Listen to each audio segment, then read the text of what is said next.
atvažiavo pirtis mūsų su tokiu vat kranu ir reikia ją nutempt 30 metrų į ten, kur sugalvojom. Tai čia yra iššūkis, bet kažkaip... Oh my god. Elektrą išgavo, ne? Taip. Laidžiuks kampą. Čia pas pajungimas. Trifazis? Vienfazis. Vienfazis. Gerai. Hot tube sauna. Exactly. Nu va. Tai va, kaip ir kalbėjom, po to viską pavalysim. Aha. Termomedieną, nudažyt antracit spalva. Labai gerai. Ir spalviškai derės viskas puikiai. Krosnelė malkinė, vandens bakelis, akmenys sukomplektuoti. Tiot kokie 4, 6? 4 labai laisvai, 6 gal biškelį meiliau. Aha. Jo, su moterim tai tikrai ir 8 gal netilptų. O čia toks tipo kaip čia? Priepirtis. Priepirtis, Jo, ne? Bet tai galim gal kokį staliuką dar pasistatyti, jeigu reikia. Jo, taip. Aš taip ir planavau. Mes patys gaminam, bet jie per nelyg grubau stiliaus. Okay. Aš manau, kad kažką lengvesnio tokio nedidėlė patalpoje norėtųsi. Tai padėsim, patarsim, turim sprendimų. Okay. Galėsim ir atvežti. O kas čia per ED10591? Čia jūsų kodas užsakymo. O ne? Taip, visus sužymėti, kad žinotumėm ir nepasimestumėm tarp užsakymų gausos. Tai kiek jūs čia jau padarėt? 10 591? Kažkas tokio. Rimtai? Taip, 15 metų. Taip, kiekvieną dieną beveik po 2 pirtelės pagamina. Wow. Tai skaičius toks pakankamai įspūdingas. Čia tiek, kiek aš renginiuosi sugrojęs. A ne? Nežinau. Šiaip sekmadienį buvau bažnyčioj, labai nuoširdžiai pasimeldžiau šitą situaciją. Aš labai tikiuosi, kad padės. Oh my god. Nu gerai, įdomu. Pažiūrėsim. O jeigu nepavyktų, tai ką, rankytėm neįmanoma nešti tonus? Ne, ta prasme, kaimiškų variantų atrodo gal net galim biškelį padėti, ne tam kranui. Bet taip neišeis. Dėl saugumo ar dėl viso kito, nedaug dievė, žinai, kažkas tai. Bet aš manau, kad šiais nuteikinėja mus pesimistiškai. Mes statėm 30 metrų buvo ir sauna svėrė 2,5 tonos. Tai žymiai sunkesnė už šitą buvo ir pavyko. Tai aš galvoju, ir tas pats karnistas buvo, scenarijus labai panašus turi gautis. Tai dabar jisai repetuoja tą visą programą ir praktiškai po to jau jam nebereikia ten kištis, viską padaro pati technika. Tai taip skamba pakankamai geras. Kosmiškai, ne? Nefilmuot? Ai, purvin. Šitą žmogus stambiu planu nufilmuot. Jis mums ne pirmą kartą padeda. Tai Jonai, o dėl ko sugalvojai būtent čia statyti pirtį? Na, čia geriausias taškas. Pats taip sakėt. Va, dėl to ir sugalvojai. Tenkšui, žinai. Aš manau, kad teisingas sprendimas, niekam netrukdo, yra dar vietos Taip. Ir čia iš karto bėgi namo, į dušą. Taip. Ir galų gale vaizdas, žinai, vis tiek. Dabar tu jos dar užsisadins, bus toks daugiau privatumo, kiemas didelis ir... Augalų rožių bus dar ateityje. Taip. Kažkaip taip ir nusprendėm, kad vis tiek ir kažkoks vaizdelis, su medžiais, žinai. Taip, į kaimyno tvorą turbūt nelabai įdomu. Jo, nelabai įdomu. Jo, patysėm čia geotekstilę dėl to, kad, neaugtų žolė. Tai po to, ar jūs, ar mes čia jau pasitarsim, geriausia būtų akmenukų užpilt, kad gražiai atrodytų kažkokiu tai, žinai, skardinėlio, ar matau skalūno atliekų kažkokių. Tai geriausias turbūt sprendimas būtų. Metrų gali arčiau. Tai modeliuojam situaciją, kranas neįlynis, 70 tonų, reiškia keliamoji galia, bet turim iššūkį dėl atstumo nuo kelio, kur kranas gali privažiuoti iki pirties stovėjimo vietos. Čia mes turime virš 30 metrų. Tai va, čia didžiausias iššūkis, nes už tvoros kaimynai, iš visų pusių kaimynai yra tik tai viena vieta, kur galima privežti pirtį. Na, būtų Norvegija, turbūt būtų sprendimas net pigesnis ir paprastesnis, tai sraigtasparnis. Bet šiuo atveju Lietuvoje dar nėra tokios praktikos, tai dirbam su tuo, ką turim. Wow, oh my god. Dabar žiūrėk, Tomai, čia kampas namo.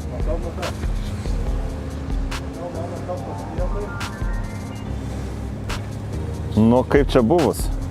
Aišku, dar reikia ją pastatyti, bet... Gerai, dabar kur dedam? Gerai. Dabar nerodom, negadinam. Vienas tik rodo.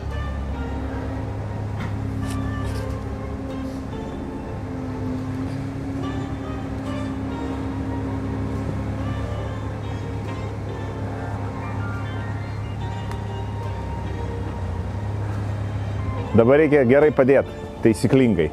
Nes jis stovės ilgai čia, žinai. Gerai, po biškelį leidžiam, po truputį. Dabar matai, komunikacija vyksta su... Gerai. Opa. Palauk. Pažiūrim. Kaip gerai ar ne? Ne, palauk. Gerai. Tai tada patvarkom. Dar gal biškį žymiau bus aiškiau, gerai? Ne, viskas aišku. Nereikia jam žymiau biškelį. Aš tai kol kas labai laimingas esu, nes viskas pavyko. Labai viskas puikiai. Pastatėm į vietą, taip kaip planavom, taip kaip norėjom. Išlaikėm visur simetriją nuo pamatų. Visada stengiamės, kad būtų vienodi atstumai pirties, kad nebūtų kažkaip įžambi pastatyti ar panašiai. Tai kol kas viskas valio. Uždedam kepurėlę.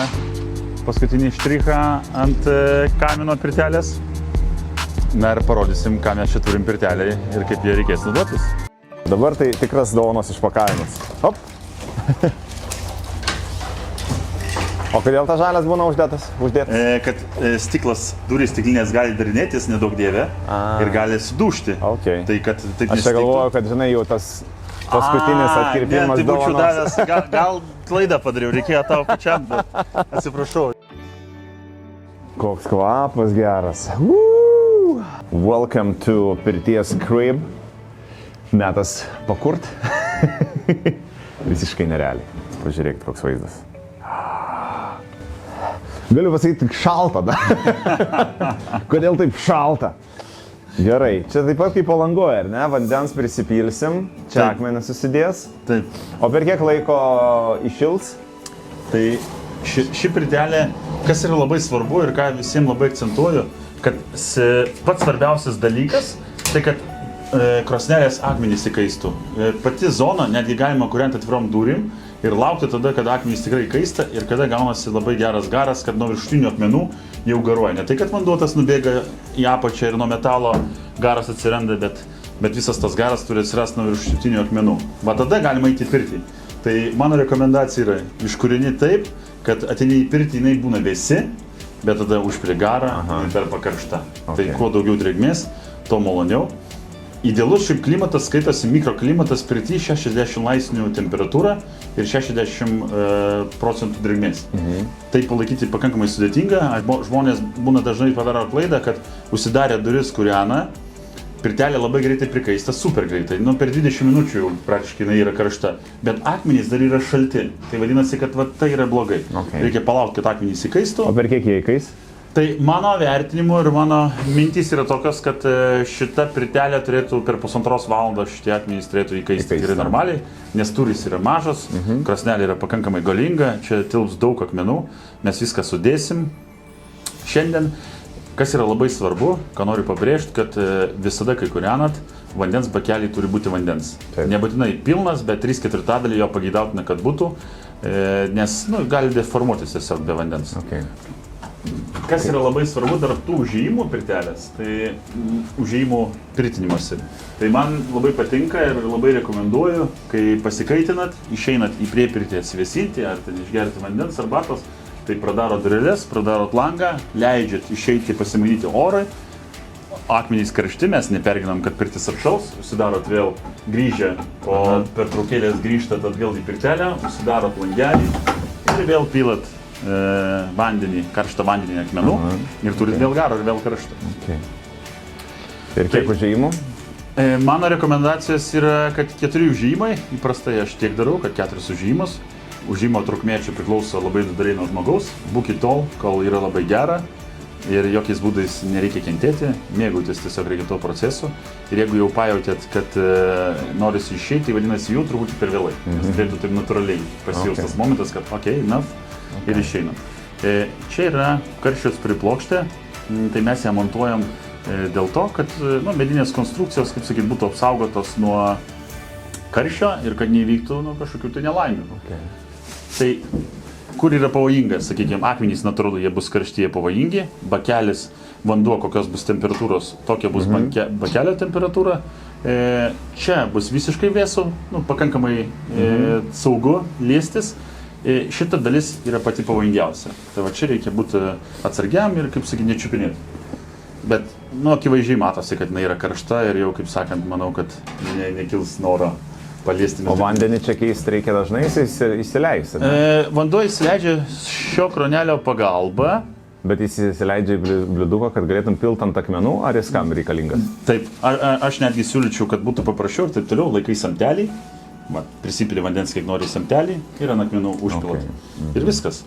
Bet tą karštą vandenį galima įvairiem variantam Tai naudoti. ant akmenų reikia tik karštą vandenį. Tik karštą. Čia yra taisyklė numeris 1, ant akmenų pilamas tik karštas vanduo. Čia to žmonės dažnai nežino, bet tai yra labai svarbu. Kas dar yra labai svarbu, kad ant akmenų pilti tik tai tyrą karštą vandenį. Neeksperimentuoti su česnakais, su eteriniais aliejais, jie yra skirti kitam dalykui ir ant akmenų jokių alaus ten. Bet pirtyse būna, kad ateina susimaišo su visokiais ten žolelėm kažkokiom ir tada Pila, ne? Tai va, tai tiem žmonėm linkėjimus reikia perduoti. Kodėl blogai? Tai viskas, tie dalykai papildomai yra organika. Ta organika yra degantis dalykas. Tai mes galbūt nematom tų dūmų, kurios įskleidžia česnakų nuoviras ar ten kažkokios dalelės žolelių, bet mes to kvėpuojam natūraliai, nes būnam tuo metu pirty.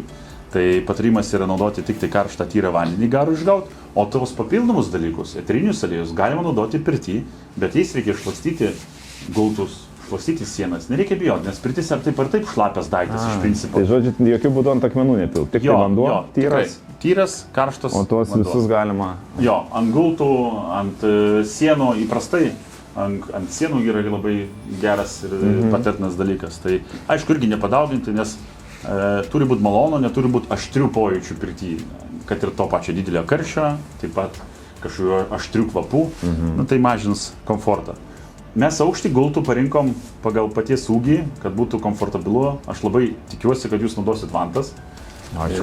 Jo, tai vat, bus patogu stovėti, pasiguldę būsit pacientą ir tuo metu bus labai patogu vanoti. Geras. Šitas gultas išvažiavimai, ne išvažiavimai, o užlipimai arba, sakykime, silpnesnės. Oi, taip ar ne?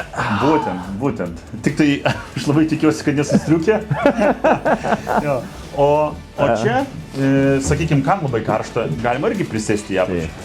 Čia yra vieta, kur galima dėtis bet ką jūsų vaizduotė nori. Vantas, nežinau, žolelės kažkokias, dar kažką. Tai čia tiesiog tokia erdvė. Ten yra padarėm rozetę, galbūt sienoj, pasikraut kažkam tai. Pasinaudojus pirtį, arba jeigu pasidaro labai karšta, oro trūksta, tai va čia ventiliaciniai difuzai, mes juos taip vadinam. Okay. Tai yra ir prie pirtį, ir pirtį. Ir kas yra labai svarbu, kai baigėt naudotis pirtim, atidarot duris, atidarot langelį ir leidžiat pirčiai įsivedinti ir tą drėgmę, kaip sakyti, išvaryti iš tos pirties. Okay. Tuo jinai bus ilgamžiškesnė ir nebus jokių problemų. Sveikiname įsigijus naują pirtį. Taip. Ačiū. Prašom. Labai gerai.